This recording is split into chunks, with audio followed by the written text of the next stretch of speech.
वचन दिले तू मला. आजच्या 2 मेच्या जबरदस्त धमाकेदार भागामध्ये शौर्य ऊर्जाचं थाटामाटात लग्न पारही पडतं. आता ऊर्जाची पाठवणी होण्याची वेळ येते आणि तेव्हा पूर्वा तिची अट सांगते की जोपर्यंत हर्षवर्धन ऊर्जाचा स्वीकार करत नाही तोपर्यंत ती तिला सासरी पाठवणार नाही. आणि त्या अटीला शौर्य आजीचा दोघांचाही विरोध होत नाही. उलट शौर्य सन्मानाने आपले सासरी गृहप्रवेश करणार आहे. म्हणजे प्रेक्षकांना सगळं उलटाच खेळ झाला आहे. पण कुमुदिनी आजी जेव्हा घरी जाते ना तेव्हा मात्र शौर्य ऊर्जाला घेऊन स्वतःच्या घरी न येता तो डायरेक्ट सासरी राहायला गेलाय ही बातमी काय कळते आणि सर्वच जण हादरतात. ऊर्जासोबत शौर्याचं सुद्धा अगदी दणक्यात त्याच्या सासरी स्वागत झालंय. पण आता शौर्याच्या हट्टासाठी स्वतः हर्षवर्धन ऊर्जाचा सून म्हणून स्वीकार करून सन्मानाने तिचा गृहप्रवेश जागीरदारांच्या घरात करेल का? बघूयात. त्यासाठी व्हिडिओ शेवटपर्यंत जरूर बघा. भाग कसा वाटतो ते कमेंट करून सांगत चला ना. तुमचं मत जास्त महत्त्वाचं आहे. शौर्य ऊर्जाचे लग्नाच्या काही विधी तर पूर्ण झालेले असतात. आता दोघेही सप्तपदी चालत असतानाच ऊर्जाचा हात शौर्याच्या हाती असतो आणि गुरुजी त्या सप्तपदीतील प्रत्येक फेरीचं महत्त्व त्या दोघांनाही समजावत असतात. त्या 7 फेऱ्या घेत 7 वचनं ते दोघे एकमेकांना देतात. सर्वजण कौतुकाने त्यांचा लग्न सोहळा पाहत असतात. जसजसं एक एक विधी पूर्ण होत असते ना तसतसं शौर्य आणि ऊर्जाचा आनंद आणखीनच वाढतो. आता जेव्हा सप्तपदीची विधी पूर्ण होते तेव्हा सर्वजण खूप खुश असतात. शौर्य ऊर्जा जवळ येतात आणि दोघेही एकमेकांच्या डोक्याला डोकं टेकतात. इतके खुश असतात. फायनली म्हणजे इतकडे अडथळे पार करून सुद्धा त्यांचं लग्न पूर्ण होणारच असतं. आता थोड्याच वेळात मंगलाष्टकांना सुरुवात होणार असते.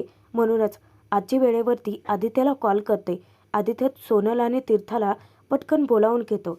आजी तिथेच उपस्थित असलेल्या चाळीतल्या एका मुलीजवळ आपला मोबाईल सोपवते आणि आता मंगलाष्टका ज्या सुरू होणार आहेत ते व्हिडिओ कॉलद्वारे आदित्य तीर्था सोनाला दाखवायला सांगते. आता मंगलाष्टका सुरू होणार म्हटलं तर पूर्वाला तिथे थांबता येणार नसतं. मग गुरुजी तिला आठवण करून देतात की मुलीची आई आहात ना, मंगलाष्टका सुरू होत आहेत, तुम्ही तिकडे जा. तेव्हा पूर्वा डोक्याला हात लावते की अरे हो, आणि ती मंडपातून जाणार तर ऊर्जा अचानक तिला थांबवते.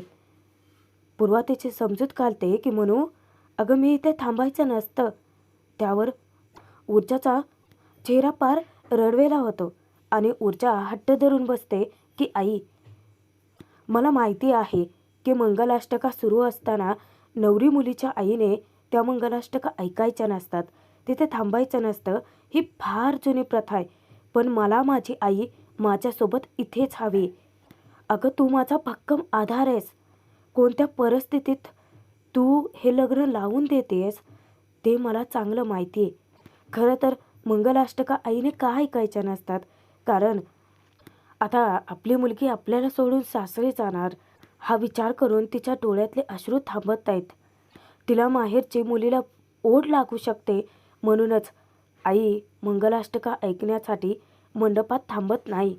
पण मला माझी आई इथे हवी आहे. आता ऊर्जाने इतकं छान समजावलेलं असतं की ऊर्जाचा तो मुद्दा तिथे सर्वांनाच पटतो. व्हिडिओ कॉलवर ऊर्जा पूर्वाचं संभाषण आदित्य तीर्थ सोनलने ऐकलेलं असतं आणि त्यांची होणारी वहिनी किती विचारी आहे आणि शौर्याच्या आयुष्यामध्ये येणारी ती मुलगी त्याची जोडीदार त्याच्यासाठीची किती योग्य आहे याचा अंदाज त्या तिघांनाही येतो. आता माझ्या लग्नात माझ्या आईचे अश्रू माझ्यासाठी अडथळा नसूच शकतात, उलट ते मला धीरच देतील. माझी आई इथून कुठेच जाणार नाही आहे, ती इथेच असेल माझ्यासोबत. गुरुजींना ती निक्षून सांगते की गुरुजी माझी आई इथून जाणार नाही आहे. तेव्हा पूर्वाला राहवत नाही. म्हणजे ऊर्जाचा इतका अभिमान, इतकं कौतुक वाटतं. आणि का नाही वाटणार? ऊर्जाला ती घट्ट मिठी मारते, आपल्या उराशी कवटाळते. दोघेही आता रडायला लागतात आणि सर्वच जण त्या मायलेकींना इतकं कौतुकाने पाहत असतात. आता तो चहावाला तो येऊन म्हणतो की वा वा वा ऊर्जाताई. तीर्थासुद्धा इकडे ऊर्जाला सलाम ठोकते. वाव यार, कसली टेरिंग बाज आहे.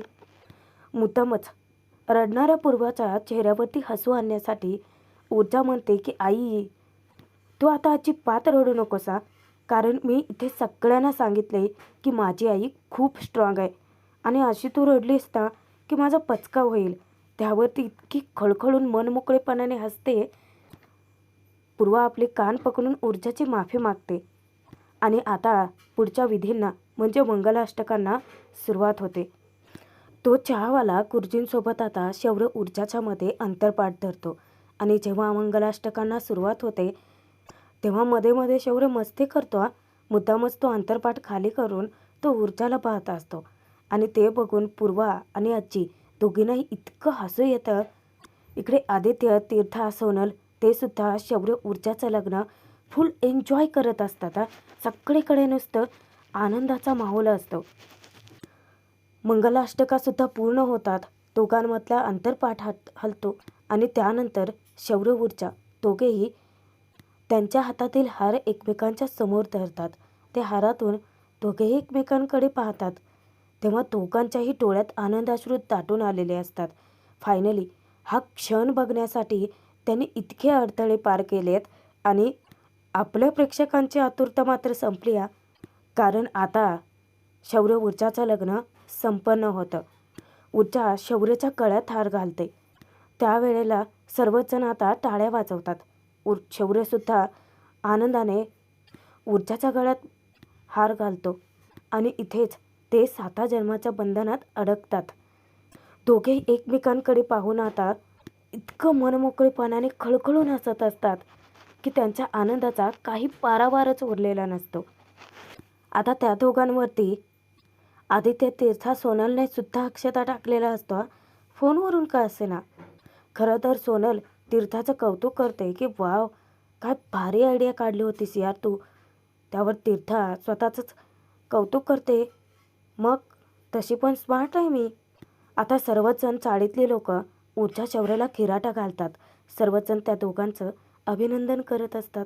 त्यांना त्यांच्या लग्नासाठी शुभेच्छा देतात. तेव्हा पूर्वा आजी जवळ येते. तिच्या डोळ्यातले अश्रू थांबत नाहीत. आजी मोठ्या मनाने पूर्वाचे आभार मानते की थँक्यू पूर्वा. जर तू हा लग्नाचा निर्णय घेतला नसतास ना तर हे शक्य झालंच नसतं अगं. थँक्यू. खरं तर मी समजू शकते की तू कोणत्या परिस्थितीत हा निर्णय घेतला आहे. मुलांच्या आनंदासाठी तू स्वतःच्या काळजावर दगड ठेवून हा निर्णय घेतला आहे, कळतं आहे मला. पण माझ्यावरती विश्वास ठेव की मी ऊर्जाला कायम सुखातच ठेवेन. इतका तरी विश्वास पूर्वाचा आजीवरती आहेच. त्यानंतर गुरुजी शौर्य ऊर्जा दोघांनासुद्धा मोठ्यांचे आशीर्वाद घ्यायला सांगतात. शौर्य ऊर्जा दोघेही आजीकडे येतात. आजीचे आशीर्वाद घेतात. आजीही त्यांना भरभरून आशीर्वाद देते. त्यानंतर दोघेही पूर्वाकडे जातात. पूर्वाचे आशीर्वाद घेतात. पूर्वासुद्धा त्यांना भरभरून आशीर्वाद देते. ऊर्जाचा चेहरा आपल्या ओंजळीत पकडते. पूर्वाच्या तोंडून शब्दच फुटत नसतात. पण तिच्या भावना काय आहेत हे ऊर्जा आणि शौर्य जाणतात. पूर्वाला रडताना बघून ऊर्जाच्याही डोळ्यातले अश्रू थांबत नाहीत. तेव्हा शौर्य तिच्या खांद्यावरती हात ठेवतो. तिला खुणावतो. आता ते दृश्य पाहता क्षणी पूर्वाला टेन्शन घ्यायची गरज नाही आहे. म्हणजे तिची सगळी काळजीच दूर झाली. शौर्यवरती इतका तरी विश्वास आहे की तो ऊर्जाला कधीच दुखावणार नाही आहे. इतक्यातच आता इतकं छान प्रसंग चाललेला असताना दळवी काकूमध्येच सगळ्यांना सांगतात की हे चला लग्न झालेत, जेवायला चला सगळ्यांनी. तेव्हा सर्वच जण जेवायला निघून जातात. अगदी शौर्य ऊर्जा एकमेकांच्या हातात हात घेऊन जातात. इकडे सोनल, तीर्था, आदित्य तिघांनाही एकच खंत असते. जरी फोनवरून त्यांनी लग्न अटेंड केलं असलं तरीही त्यांना तिथे जायला हवं होतं. सोनल तिथे नाराजी व्यक्त करते की इथे बाबांचंच काकासमोर काही चाललं नाही तर आपलं तरी कुठे चाललं असतं. पण आता तीर्थाला ऊर्जाचा स्वभाव इतका आवडलेला असतो. आदित्यला विचारते की पण दादा, म्हणूनच तर ऊर्जा वहिनी आपल्या डॅडला आवडत नसेल ना. म्हणजे अरे बघ ना, ती एकदम स्ट्रेट फॉरवर्ड आहे. म्हणजे मंगलाष्टका लागायच्या वेळी तिने तिच्या आईला जाऊ नाही दिलं. त्यावर सोनल म्हणते की अरे किती बेसिक आहे यार. आणि मलासुद्धा हे पटलं. म्हणजे मुलीच्या लग्नात आईने का निघून जावं. तीर्था विचारते की दादा तुला राग येईल पण एक विचारू का? शेवटी ऊर्जा वहिनी दिव्या वहिनीचीच बहीण आहे. त्यावर आदित्य हसत म्हणतो की बापरे, तुझ्या काय डोक्यावरती काकू आणि मॉमचा परिणाम झालाय का? सगळेजण या घरात चरतरच्या गोष्टी का करतंय? अरे आधी ऊर्जाला घरात तर येऊ देत, मग बघू तुझा स्वभाव. सोनल विचारते की दादा पण आज मी थेटच विचारते तुला की तू दिव्या वहिनीसोबत हॅपी नाही आहेस ना? आदित्यला काय बोलावं सुचत नाही. तो शौर्याचा विचार करतो की पण शौर्य ऊर्जासोबत आनंदात असणार आहे आणि कुठलीही अट काही मनात न ठेवता आपण ऊर्जाला आपल्या सामावून घेणार आहोत शौर्याच्या आनंदासाठी. तुम्ही दोघी बघताय ना की शौर्य किती खुश आहे ते. त्यावर सोनल विचारते की पण ऊर्जा वहिनीचा स्वभावही वेगळाच निघाला दिव्या वहिनीसारखा तर? म्हणजे तिचं आणि आमचंही पटलं नाही तर? त्यावर आदित्य म्हणतो की स्वतः शौर्याने सिलेक्ट केलं आहे ऊर्जाला. म्हणजे शौर्य निदान माझ्या इतकं पिंडोक तरी नाही आहे. तुम्ही सगळ्यांनी बघितलंत ना, डॅडची अट न जुमानता तो ऊर्जाकडे गेला आणि तसंही आजीने सुद्धा पास केलं आहे की नाही, मग ती छान असणारच आहे. पण तीर्था सांगते की दादा आपल्या सिक्रेट डेनमध्ये ऊर्जा वहिनीला अजिबात जागा नाही हा. नाही म्हणजे नाहीच. त्यावर आदित्य म्हणतो ओके डन, एवढं काय चिडतेस? इकडे मंडपातून आता सर्वजण निघालेले असतात. तेव्हा आजीसुद्धा गाडी तयार ठेवायला सांगते ड्रायव्हरला फोन करून. पण इतक्यातच आता पूर्वा अचानक येऊन गौप्यस्फोट करते. आजीला ती सांगते की हे बघा मी ऊर्जाची पाठवणी नाही करू शकत. सर्वांनाच मोठा धक्का बसतो. त्यावर तळवी काकू विचारते की पूर्वा अगं असं काय म्हणतेस? ऊर्जाचं लग्न झालंय, पाठवणी तर होणारच ना? आणि आजीसुद्धा शब्द देते की पूर्वा अगं प्लीज माझ्यावरती विश्वास ठेव. मी ऊर्जाला तिथे कसलाच त्रास नाही होऊ देणार आहे. तेव्हा पूर्वा त्यांना समजावते की माझा तुमच्यावरती पूर्ण विश्वास आहे, शौर्यवरती सुद्धा पूर्ण विश्वास आहे. पण माझ्या ऊर्जाला सून म्हणून शौर्याच्या बाबाने स्वीकारावं ही सुद्धा माझी इच्छा आहे. हे बघा अट तर म्हणणार नाही मी, पण विनंती तुम्हाला मात्र कायम आहे. त्या दिवशी तुम्ही माझ्या घरी आला होतात ऊर्जाला मागणी घालण्यासाठी, तेव्हाच मी तुम्हाला म्हटलं होतं की एका मुलीचं लग्न हे फक्त त्या मुलाशी होत नाही, तर ते त्याच्या अख्ख्या कुटुंबाशी झालेलं असतं. मग त्या कुटुंबातल्या प्रत्येकाची त्या मुलीसाठी स्वीकृती असायला हवी आहे. आता पूर्वाच्या बोलण्यातही तथ्य असतं. आता ऊर्जा एकत्र कुटुंब पद्धतीमध्ये जाते म्हटल्यानंतर तिथल्या प्रत्येकाने तिला स्वीकारायला हवंय की नाही? मी माझ्या ऊर्जाला सगळ्या सुखसोयी नाही देऊ शकले, हां, पण ती आनंदात राहील इतकी मात्र काळजी घेतली आहे. आता तुमच्या घरी ती जाते म्हटल्यानंतर ती तिथे आनंदी राहावी, किंबहुना तो आनंद वाढावा एवढीच माफक अपेक्षा आहे माझी. आता ही अपेक्षासुद्धा माझी चुकती आहे का? आजी म्हणते की नाही पूर्वा. पूर्वा म्हणते की हा माझा अहंकार नाही आहे किंवा बालिशपणा पण नाही आहे. फक्त माझ्या ऊर्जाबद्दलची काळजी आहे. ती ज्या घरात जाते तिथल्या प्रत्येकाने तिचा स्वीकार करावा एवढीच अपेक्षा आहे माझी आणि ते स्वीकारतील याची मी वाटसुद्धा बघेन. आता तिथे शौर्य आणि आजी दोघेही पेचात पडतात. तेव्हा आजी पूर्वाला सांगते की पूर्वा तू शांतपणे विचार कर. तेव्हा पूर्वा म्हणते मी या गोष्टीचा खूप शांतपणे विचार केला आहे. माझी ऊर्जा ज्या घरात जाते त्या घरातल्या प्रत्येकाने तिच्यावरती प्रेम करावं. तिच्या सासरे तिला सगळे समजून घेणारे, चूक झालीच तर प्रेमाने समजवणारे असावेत. शौर्य पूर्वाला शब्द देतो की काकू तुम्ही नका ना काळजी करू, मी आहे ऊर्जासोबत, मी कधीच तिला त्रास नाही होऊ देणार. त्यावर पूर्वा म्हणते की माझा तुझ्यावरती इतका विश्वास आहे म्हणूनच तर या लग्नाला मी तयार झाले. तुझ्या आजीने जेव्हा ऊर्जाला मागणी घातली होती ना शौर्य, तेव्हाच मी त्यांना सांगितलं होतं की घरातल्या प्रत्येकाने तिचा स्वीकार करावा. पण बघ अख्खं लग्न पार पडलं पण तुझ्या घरचे कोणीही आले नाही तिथे. आता शौर्यच बुचकळ्यात पडतो.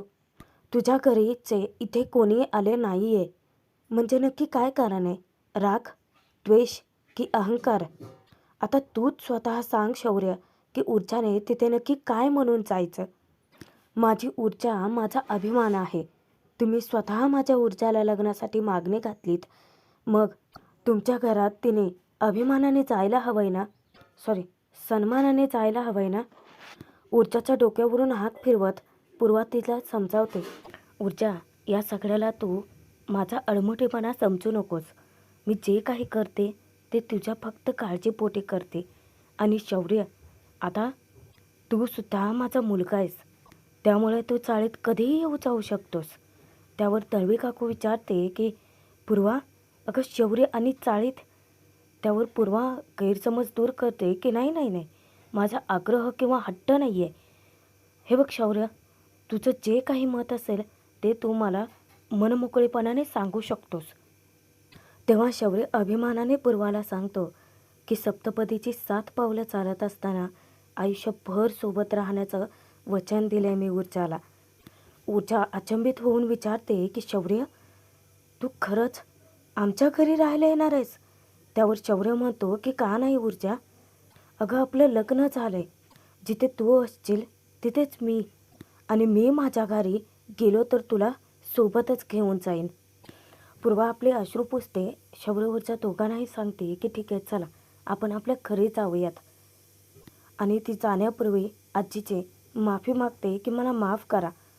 पण त्यावेळेलाच आजी तिची मनस्थिती उलट समजून घेते. ती विचारते की पण हर्षवर्धनने जर खरंच हे लग्न स्वीकारलं तर तू ऊर्जाची पाठवणी करशील ना? त्यावर पूर्वा वचन देते की अर्थात. तिचा जर त्या घरातल्या सगळ्यांनी स्वीकार केला तर मी का नाही पाठवणार तिला?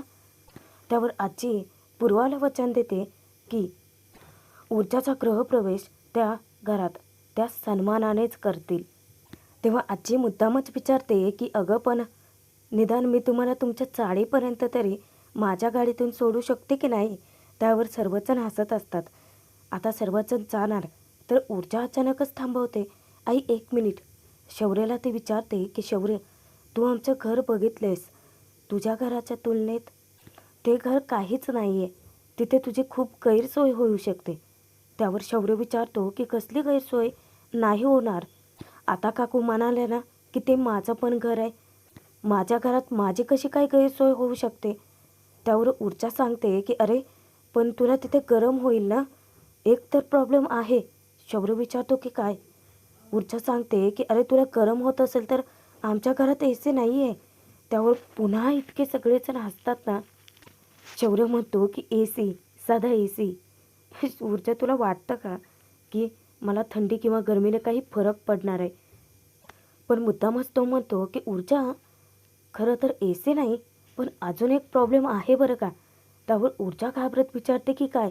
शौर्य म्हणतो मुली जर सासरी निघाल्या असतील तर त्या खूप रडतात ना. पण आज मी माझ्या सासरी जातोय, मला रडायलाच येत नाही.